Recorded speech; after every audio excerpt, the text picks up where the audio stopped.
Hello everybody, welcome back to the channel. Today we're looking at the Templar Healer for Stonethorn, just the group healer, no Zens or martial knowledge debuffer, but just the random group healer for trials and dungeons. And yeah, it's pretty powerful as it always was. Templar Healers will probably never go out of fashion.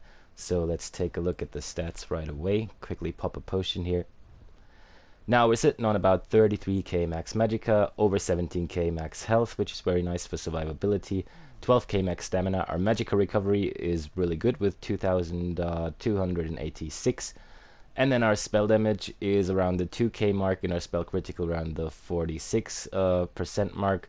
Do not take these values into real consideration though, because I'll have to say for this build my weapons that I'm running right now are not golded out. I just didn't have enough mats to gold them all out. As you guys know, or might know, I'm running 18 characters, so the spell damage and will definitely go up a bit more if you gold out your weapons there. So you want to put 64 points into magicka, and then we're running the Atronach Mundustone to increase our magicka recovery by 385. And for food, running the Witch Mother's Potent Brew to get an extra about 300 magicka recovery in there, because that's our main resource and we need to be able to have magicka to heal people constantly. And the max health we're getting from Witch Mothers is good enough. It pushes us over 17k, so we're fine with that. If you need a bit more, you could run the flat food, but then you have to be a bit more careful with spamming your skills, because your magicka recovery will obviously go down by about 300. For potions, we are running the Essence of Spell Power, which grants us Major Sorcery, increasing our spell damage, Major Prophecy, increasing our spell critical, and then restores 7k magicka about immediately, and also gives us Major Intellect, increasing our magicka recovery. The skills we're using on the front bar are Energy Orb. This comes from the Undaunted skill line.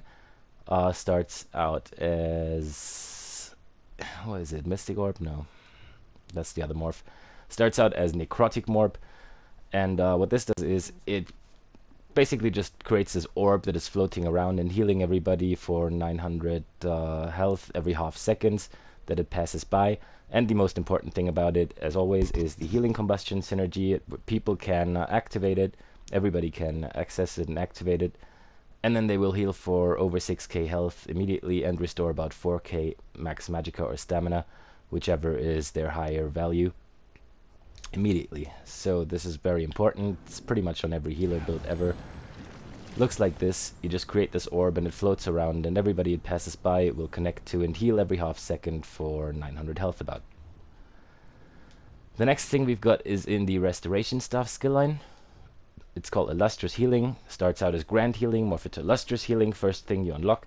And this is basically just your healing field. This will be put on the ground, has a radius of 8 meters, lasts for 12 seconds, and every 1 second it will heal people for about 1700 health.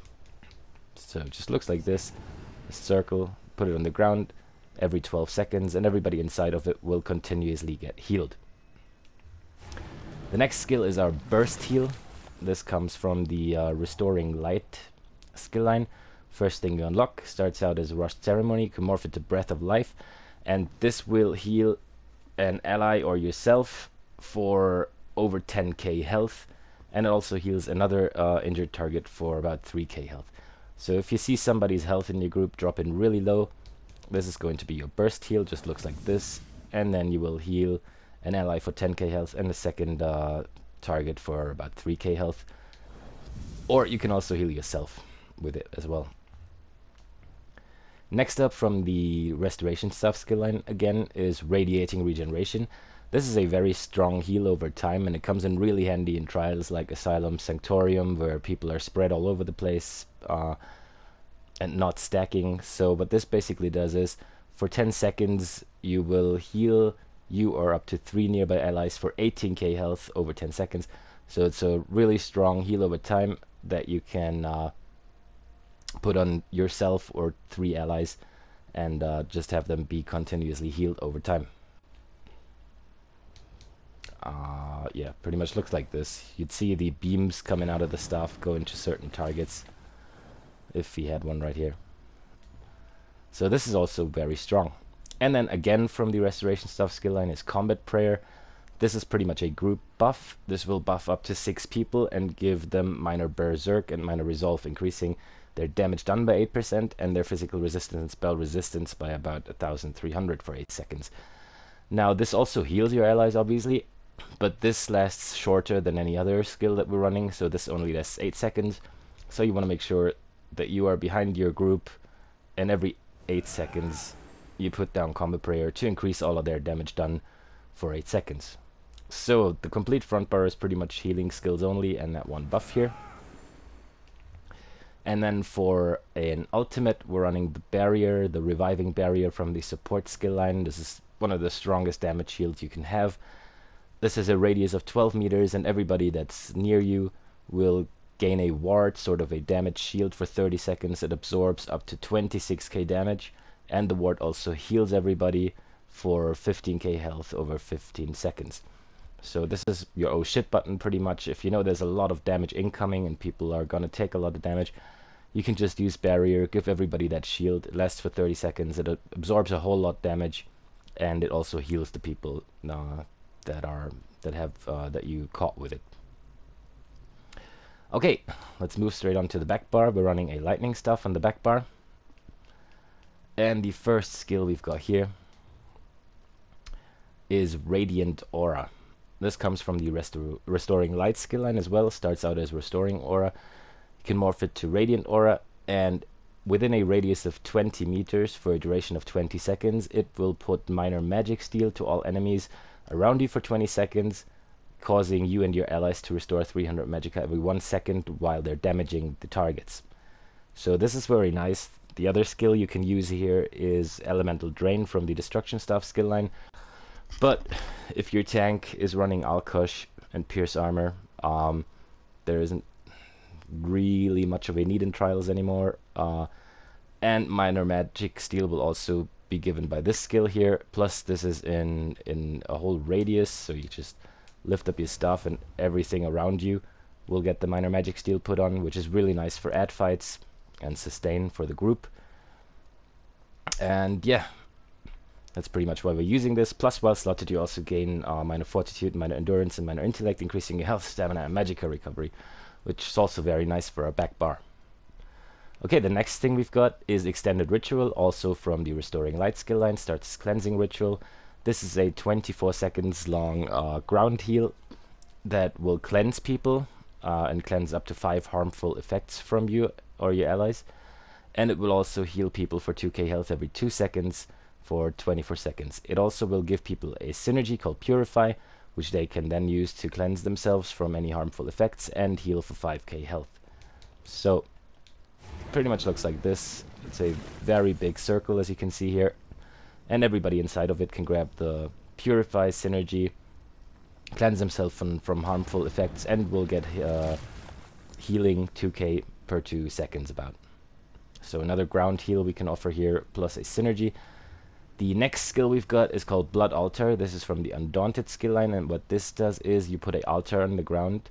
People can use a synergy off of it as well, the Blood Funnel synergy, which will heal them for 40% of their max health, and it will also apply minor lifesteal to all the enemies within the radius of 28 meters.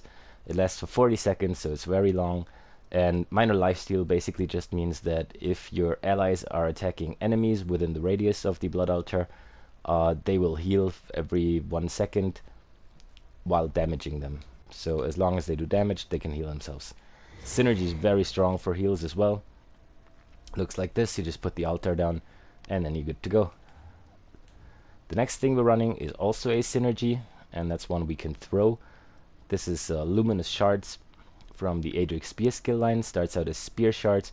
You can morph it to Luminous Shards, and what this will do is you throw a spear that will last for 10 seconds, and within a radius of 8 meters it will deal magic damage to all enemies in the area for 10 seconds. But more importantly, people can activate the synergy called Holy Shards, which will also make them restore 4k magicka or stamina, whichever is higher for them. They can also restore an additional 2k magicka or stamina, whichever is lower for them then.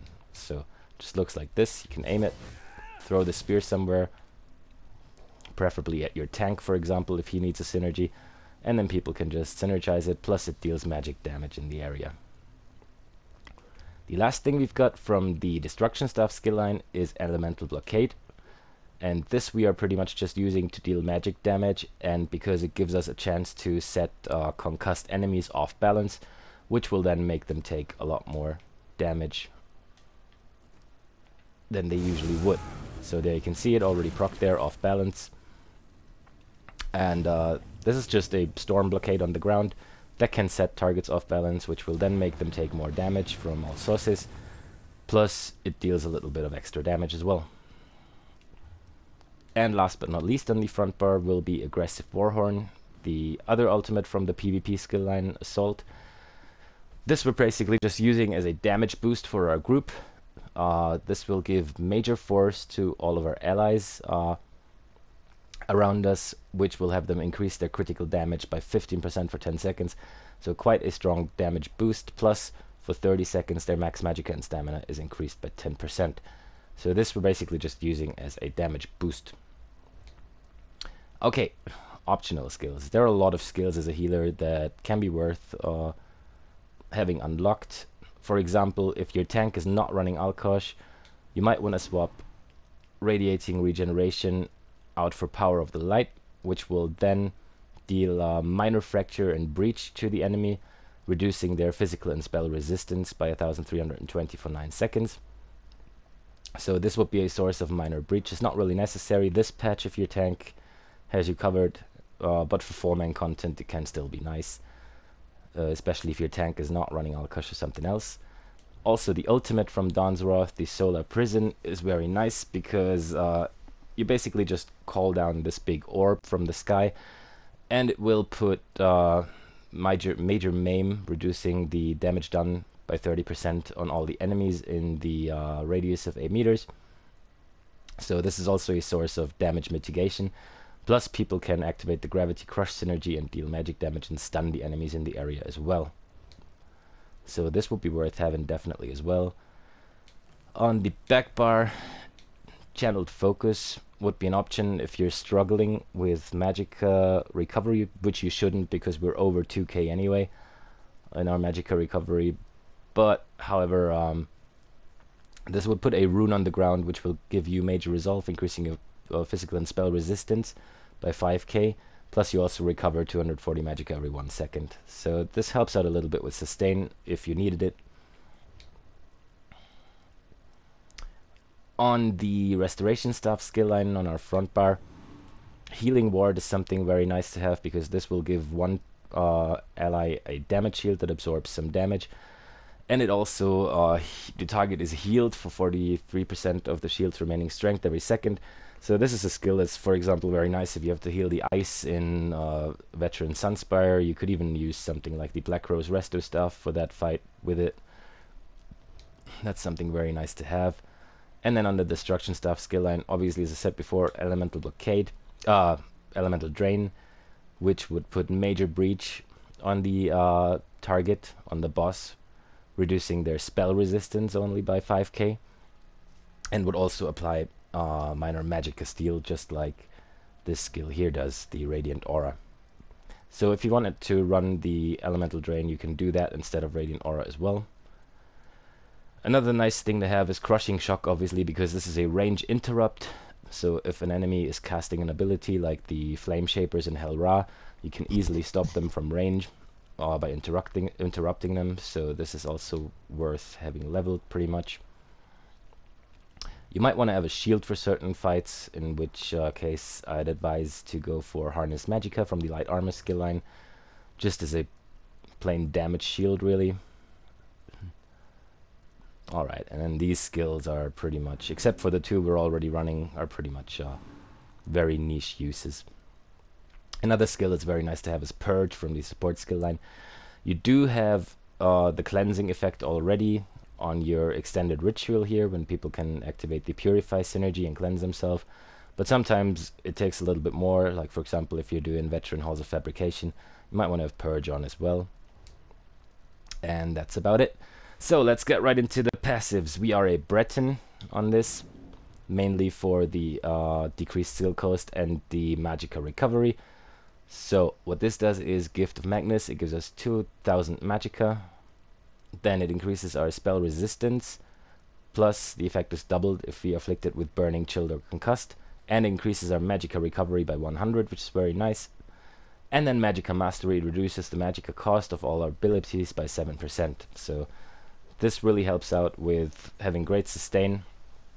You could also run this on a high elf or a lizard person, for example. missing the word right now. You know what I mean. But Breton is definitely the best way to go for this, in my opinion. And yeah. So since we are running the Atronach Mundus Stone with the magicka recovery, if you get pretty good on it, you might also switch to the ritual just for increased healing. For beginners, I wouldn't advise that because you really want that magicka recovery of over 2000 to be able to cast all your skills and really efficiently heal. But if you get good on it later on and you don't overcast your skills and you don't recast your ground abilities before they run out, you might be able to get away with the ritual as well, just for some extra healing. But that's pretty much up to you. I'd just try it out, go with the Atronach in the beginning, and then if you notice you never ever run out of magicka, just try the ritual and see how it goes. It will make your heals a little bit stronger. Alright, let's have a quick look at the passives. Aedric Spear. This increases our critical damage done, which is nice because we do use the luminous shards and they can crit, so why not? Spear Wall. Gain minor protection for 6 seconds, reducing the damage taken when activating an Aedric Spear ability. So yes, this is also very nice for us. We get minor protection if we throw the luminous shards. Burning Light. When you deal damage with an Aedric Spear ability in rapid succession, you deal extra magic damage. This probably won't be for us because that's more for using the puncturing sweeps as a spammable, I suppose. However, it might proc off the AoE damage that luminous shards do, so I would get all the passives mostly anyway, but these are pretty much for damage dealing, as you can see here, and this will increase our weapon damage and spell resistance, so that's not really important for a healer or magicka DPS. But the spell resistance is nice anyway, so why not? Okay, Dawn's Wrath. Enduring Rays increases the duration of our Sunflare, Eclipse, and Solar Flare and Nova abilities, so this is definitely very nice for us. If we're using this ultimate, for example, it will last 2 seconds longer, which is pretty good. Prism. Casting a Dawn's Wrath ability in combat generates 3 ultimate. This is also very nice to have, especially if you were to run Power of the Light on the front bar, or the Solar Prison ultimate, or even a dot like Vampire's Bane there. Illuminate. When you cast a Dawn's Wrath ability, you grant you minor sorcery to you and your group for 20 seconds. So this is also very nice because everybody will get increased spell damage by getting minor sorcery. And then Restoring Spirit reduces the health, magic, and stamina cost of your ultimate cost of your abilities by 5%. This is definitely great to have. This is why Templars also make such great healers, because you get all these cost reductions from being a Breton or just from being a Templar, basically. Now Restoring Light, this is where it gets into the healing. Increases the healing effects from your Restoring Light abilities by up to 12% in proportion to the severity of the target's wounds, so this is very, very important. We are using so many healing abilities from this tree. You definitely want this. Sacred Ground. While standing in your Cleansing Ritual, Rune Focus, or Rite of Passage, the effects for up to 4 seconds after leaving them will gain minor mending, increasing your healing done by 8%. Plus it also increases the amount of damage you can block. So this is also very good because we are using Cleansing Ritual and it will be on the ground at all times. When you heal an ally under 50% with the Restoring Light ability, you grant them 2 ultimate. This is also very, very cool. You give your group ultimate back pretty much. And then increases your resurrection speed by 20%. And resurrected allies return with 100% more health. Now, you should not be the one to res if you're the healer, because the DPS should res while you're healing them, so there's not more people dying than the ones that are already dead. However, if you need to res because you're the last man alive in a dungeon, for example, with the tank or so, this definitely helps out very, very much, having an increased resurrection speed of 20%. Alright, I'm not going to go into the complete destruction stuff, passives, because you should know them pretty much as your main backbar weapon. The most important thing we got here is the increased chance to apply burning, concussion, and chill status effects, so we can actually set targets off balance very easily. Plus, also equipping a lightning staff increases your damage done with area of effect abilities by 8%. So this is perfect for our elemental blockade. And then if something actually dies in your elemental blockade, even though you're probably not going to be the one killing a lot of things because you're the healer, you would restore magicka. So this is very nice. The resto staff passives are actually quite important. Mostly this one here. You gain major mending for 3 seconds after completing a fully charged heavy attack, increasing your healing done by 25%. So when you heavy attack with your resto staff, your healing done will then for 3 seconds be increased by 25%, and people really need to pay attention to that, because not only that, but you also heal an ally or yourself near the target for 38% of the damage inflicted with the final hit of the fully charged heavy attack. So do use heavy attacks if you can throw them in.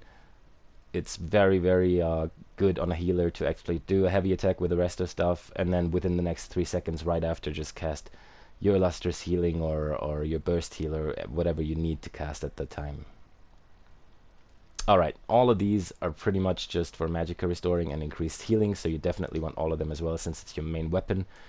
You want all of them in the light armor skill line. And then in the medium armor skill line, the only thing you need is Windwalker and Athletics. And then in the heavy armor skill line, the only thing you need is the first 3 for a little bit more health and resistances. There's not really any need to get this. I mean, you do generate 9 ultimate when you kill an undead or a werewolf, so if you are the one getting the final blow, you'll get some ultimate back. It's nice to have, but if you're missing the skill points, this is probably the last thing I'd go for in this build. Undaunted, you definitely want all of these still, because it will increase the amount of magicka you will restore and health when you take an ally synergy, and it will also increase your max health and stamina and magicka by 2% per type of armor worn, so by 6% for us. These are very important, very good to have.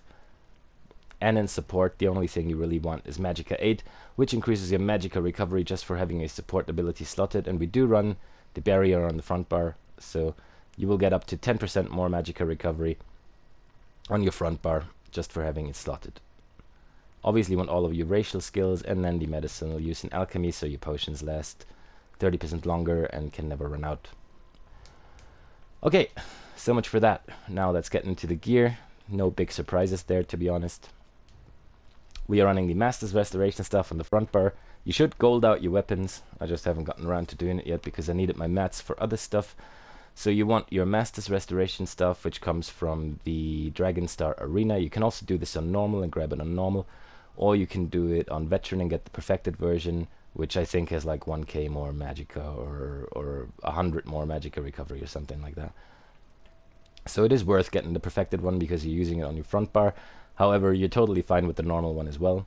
And you want that one empowered, and then with a increasing your weapon and spell damage glyph. A berserker glyph, so to speak. So the Master's Resto does the following. The initial heal of your grand healing will give you and the group members affected for 4 seconds. It will give you 113 magicka and stamina back every 1 second. So it's not too much, it's about 500 magicka or stamina, but you can recast this early if people were struggling for sustain. So illustrious healing, by the way, is the skill it works with. So you put your illustrious healing down, and then for 4 seconds everybody will get magicka and stamina back. And if people say they're struggling with sustain, just throw it in every 4 seconds to make them get a little bit more back if you can sustain it. On the back bar, we're running Olarim's lightning staff and charged with a shock damage enchant. Charged because it will increase the chance to apply a status effect, so concussed or off balance, by 200%, and with a shock damage glyph because shock damage procs concussion or off balance. Now, Olarim's gives you 124 magicka recovery, minor aegis at all time, reducing your damage taken from trial or arena or dungeon monsters, another magicka recovery bonus, and then casting an ability that will leave an effect on the ground in combat will create a circle of might for 5 seconds. You and your group members in the circle will gain major courage. There's only 2 ways to get major courage, and that's Olarim's or spell power cure. For 20 seconds, increasing your weapon and spell damage by 258 for 20 seconds. Now, how does this work? You need to be in combat, and then just cast a ground ability. So if you hit one of these guys, so we're in combat, and then cast a ground ability, you can see the Olarim circle here, and everybody inside of the circle will then get the Major Courage. So this is why we can run Olarims only on the back bar, because to proc that circle we only need a ground ability. It doesn't need to be on both bars, which is why we can have the Master's Resto on the front bar and Olarims on the back bar. Obviously you want Olarim's jewelry as well. All of them in Arcane with spell damage glyphs on them. And then the second set we're running is Hollowfang. So Hollowfang gives you spell critical, maximum magicka, another spell critical bonus. Plus, whenever you critically heal or damage a target, you spawn a ball of hemoglobin at the location, and after 2 seconds the ball explodes, restoring 2400 magicka and applying minor vitality to you and your group members within 6 meters of the ball for 9 seconds, increasing their healing received by 8%, and this can occur every 9 seconds. So, you've seen that probably when I was casting skills before. It's this here, that red ball, that will then explode, and then it will put minor vitality on everybody, increasing the healing taken, plus it will restore magicka or stamina. And this can actually proc quite often, as you can see. So it procs from all of the skills we're using on the front bar, and every time it does proc, people will get magicka back as well, so you'll definitely help out the group quite a lot. Now, if you're running with only stamina DPS, you might want to go for another set, but these days it's mostly magicka DPSs in the trial groups anyway. So this is pretty much the best thing you can run for them to increase their healing taken and also help them with their magicka recovery. And then the monster set we're running is also for group sustain. This is Symphony of Blades. It adds 4% healing done, plus when you heal an ally who is under 50% of their primary resource, you grant them Meridia's Favor, which restores 550 magicka or stamina every 1 second for 6 seconds. So the resource return is based off the target's highest maximum resource, so the magicka DPS will get magicka back, and the stamina DPS will get stamina back. So you're really helping out a lot with group sustain here, with Symphony of Blades, with Hollowfang, and with the Master's Restoration stuff. So this setup is really good for trials, because you will definitely be a real force in terms of group sustain, and the more your DPS can sustain, the more they can obviously dish out damage. Now, Symphony of Blades only needs to be worn by one person in the group. If your tanks or your other healer is wearing it already, just swap over to Botgun the Night Flame, which is still a really great healer set. This gives you maximum magicka. Plus, when you heal yourself or an ally, you have a 20% chance to summon a totem for 6 seconds. And the allies within 5 meters of it will get healed by 3k health for every 1 second. So, this can occur every 10 seconds. This is still one of the strongest healer sets there is. There are a couple other options. You could run Earthgore if you're only healing one target. You could also run Chokethorn if you're only healing one target. Or you could heal Sentinel of Rakugams to further help with magicka and stamina sustain of your DPS. However, this doesn't really give you a lot back, so in my opinion the best 2 sets you could run here on the Templar Healer are Symphony of Blades or Botgun the Night Flame for pure healing. Alright, in terms of traits, you want all of the big pieces and infused with tri-stack glyphs on them. So that is the head and the Hollowfang chest and the Hollowfang legs. All of these infused with tri-stack glyphs, and all of these small pieces in divines with magicka glyphs. Okay, so much for the setup. Let's quickly check out the champion points. We got 72 in Ironclad, 16 in Spell Shield, 51 in Thick-Skinned, 56 and 56 in Hardy and Elemental Defender, 19 in Quick Recovery. The red CP are obviously subject to change depending on the trial that you're doing. There is guides all over the internet how to set your red CP for all of the veteran trials you can attempt, so keep that in mind. Over here we've got 31 in Warlord, 13 into Sprinter, 75 in Arcanist and Tenacity to get some magicka back from fully charged heavy attacks, because we do heavy attack with the resto stuff anyway to make our healing more powerful. And then 20 in Shadow Ward and 56 into Tumbling. Over here we've got 75 into Elfborn, 72 into Blessed, 64 into Elemental Expert, 18 into Staff Expert, and 31 into Thaumaturge. If you're running with a Trials group where the tank is running Alkash and all of the penetration bonuses are supplied, you do not need these 10 points in here really. So you can just put them on Staff Expert to make your heavy attacks with the Arresto and Destro stuff a little bit stronger. However, if you're running dungeons and not all of the penetration values are covered, you might want to have the 10 points in here. And also, as I said before, it might be worth swapping out Radiant Aura for Elemental Drain from the Destro stuff, and maybe Radiating Regeneration for Power of the Light here, just for the extra minor fracture, minor breach. Okay, so much for that. I hope you enjoy your Templar Healer. Obviously, as always with healers, there's many set variations that you could put on here. This is probably the strongest loadout you can have right now. The Hollow Fang, the Symphony of Blades, the Olareams, and the Master's Resto. If you wanted to run Spell Power Cure to get the Major Courage buff, I would swap it around, to be honest. I would have Spell Power Cure on the body, and then Hollow Fang Jewelry and a Hollow Fang Lightning Staff, because Hollow Fang will proc on your back bar often enough to give Magicka back as well, whereas you probably want the Major Courage on both bars. So I would run Spell Power Cure on the body and then Hollow Fang on the Staff and Jewelry, and just kind of swap it around the other way. Okay, other than that, I'm pretty sure you know about the healing sets that are going around. Mending, stuff like Mending. Warm Cult is a nice substitute for Hollow Fang if you don't have Hollow Fang yet, just because it also grants Magicka recovery to the group and helps them with their Magicka sustain.